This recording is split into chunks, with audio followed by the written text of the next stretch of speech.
Up, but had a bit of skid on the ball and went straight past him.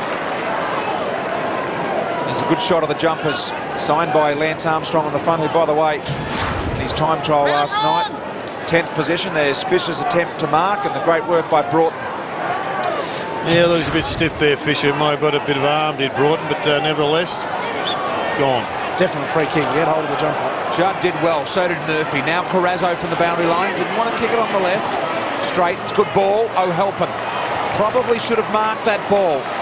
Gibbs, in the end, threw it away. Ibbotson on the end of it. Now Grover and Hazelby and Shammer.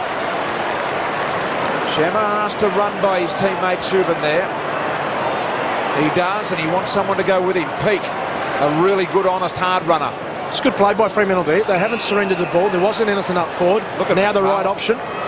Gee, look at that. Great kick, the ball, and McFarlane was on the squirt as well. Which is another turn for lead. Sandilands from a long, long way out. Kepra, Bradley, McFarlane, 3 deep. Ballantyne kept his feet and missed. We've seen games here where they have just given the ball back and it's cost them big time, but today it's been a feature of their play. Down the middle, risky, but nicely done. There's the Austin, the man that Lee Colbert said got a nice spray at quarter time. Armfield takes on Sandilands, did it well. Shipping ball not presented the way it should have been to Carrazzo. Hayes will be looking for some support. He'll arrive late. Really well done, Jordan Russell. The spinning move and the give and go from Cruiser was good. Gibbs thought his way through, and now the finish from the man that started it in Russell. Great kick for Bowler. Couldn't mark. The turnaround kick over the shoulder. Fisher's got good position, slipped. Broughton did well. Offhand, socket through for a goal, I think, in the end by O'Halpin. Minor score, says the umpire. Getting a bit of run though, the Blues. Getting a little bit of run. Gibbs is starting to threaten. And good work by Jordan Russell as well, as we see.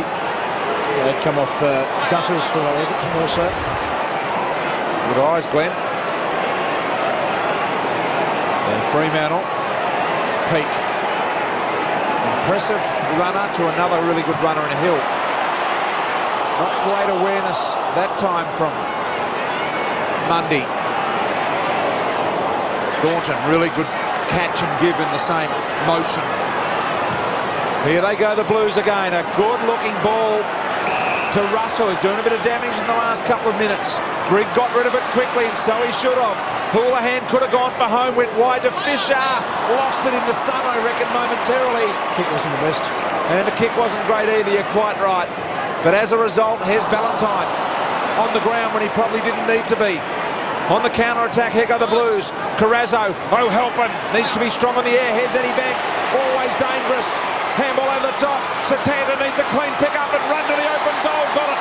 Blues get their second. He enjoys that.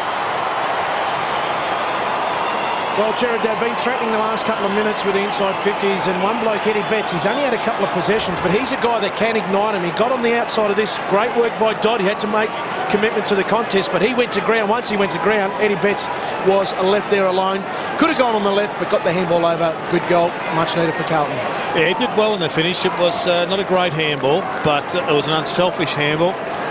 Lee Colbert, are they using the rotations on that bench? A fairly warm day here today. It is a warm day. Chris Judd just on all fours at the moment, so he's about to come back on, but both teams turning it over pretty quickly. Has to be holding the ball. Well, he's had a good 10 minutes, Jordan Russell. He was recruited as an elite athlete. He's got plenty of run. He has to start really using it at this ground. This ground is built for him. It's 15 metres longer than the MCG. It plays into his strengths, and he's producing some pretty good output right now for the Blues. 6 touch this quarter for Russell. Here's the number 9 pick, Jared. Was a number 9 pick, so you're quite right. An elite player when he was picked and needs to start to show what he can do, and he has in the last 10 minutes. Cap off here would be a good effort. Kick by Russell is really good. His mates get around him. Blues have got 2 in a row. Back-to-back goals is what they certainly needed, but Eddie Betts once again in the middle of the ground was able to get his hand on the ball. He's doing a job on David Mundy. He's tagging him through the middle of the ground, but just a good little battle there. Tried to take him on, Paul Dufford. Probably had to get the ball to the foot a lot quicker there. Swung on the tackle. And as you mentioned, a very good athlete, Jordan Russell, but he's got to finish off his good work, and he certainly did. Just on 50 there. Good goal. Just looking at the contested ball in this quarter, 12-6. I think they've come out there firing. I know Fremantle got an early goal, but I reckon, Colby, you can tell just from the contest and the feel their runners like Murphy starting to get into this. Murphy, Gibbs, and this man looks like he's ready to explode. Judd, a ball inside 50. Favola's got his man one out. Did well and will get it free.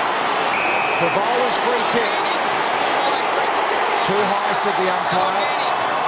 Umpire's correct there. The game was well and truly stopped before the Blues went on, unfortunately for Eddie. But I like this. This was good use of the body, Jacko. Certainly was. He positioned himself and engaged the contest with Tarrant. As you can see, he worked his way back into the contest. He doesn't take the mark, and the free kick, because he's such a dangerous player. You can't give him any room, but on that occasion, Murphy, and the tackle broken by Chris Judd, had to stick from a Fremantle point of view, because that inside 50 was lethal. Favola, he's had 2 misses in the game so far. This is a really important one for the Blues, and it looks pretty damn good. It's there. Carlton get 3 in a row and are back within 17 points. Well, if it's going to start somewhere, Jared, it's going to start in the middle of the ground. Eddie Betts, 2 contested possessions in the last couple of minutes through the middle. Judd, Gibbs and Murphy. That tackle there had to stick, as I alluded to earlier, but you're going to allow those players through the middle of the ground be able to run the ball.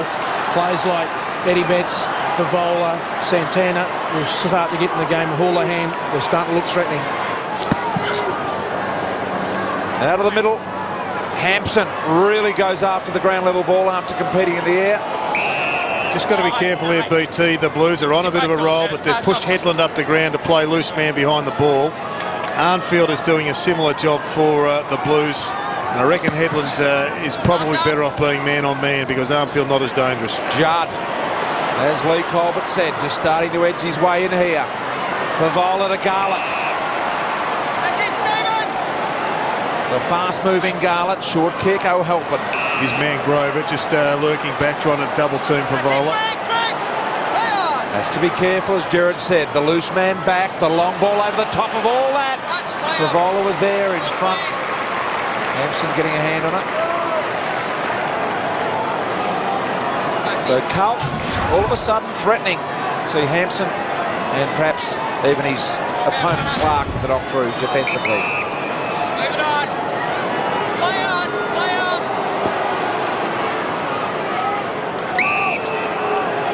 The big yellow zone working, just going to move across to the other side of the ground. There it is in the wide shot. You can see what Jared's talking about, guarding an area rather than a man.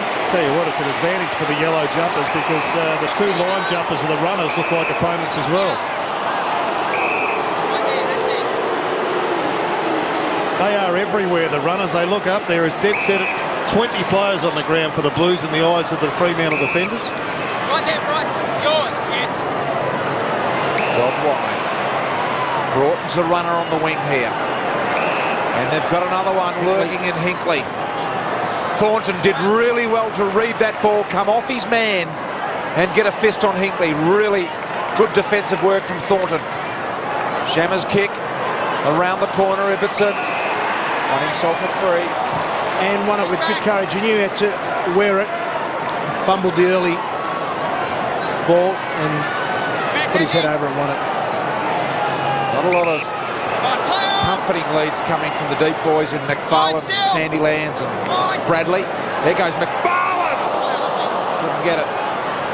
Well, quite clearly, B2, we've seen that a number of times. They are winding the clock back to the mid-70s. Long bombs to Snake Baker work back then, and they're trying it again today. And Gladys Moncrief. The late 70s. Snake Baker did his best work for the Roos. It was the game plan going into, I think, the 75 or the 77 grand final. That's what sharing the pass with me, boys. And the 78 grand final as well, Jared. I remember as a young boy watching that, and Snake Baker and Michael Moncrief Popping the long bombs, unbelievable they were. Here's Betts, going to have a go at Hazelby, couldn't get there. Well, I guess it's just historically that old, Jacko, that we are seeing a swing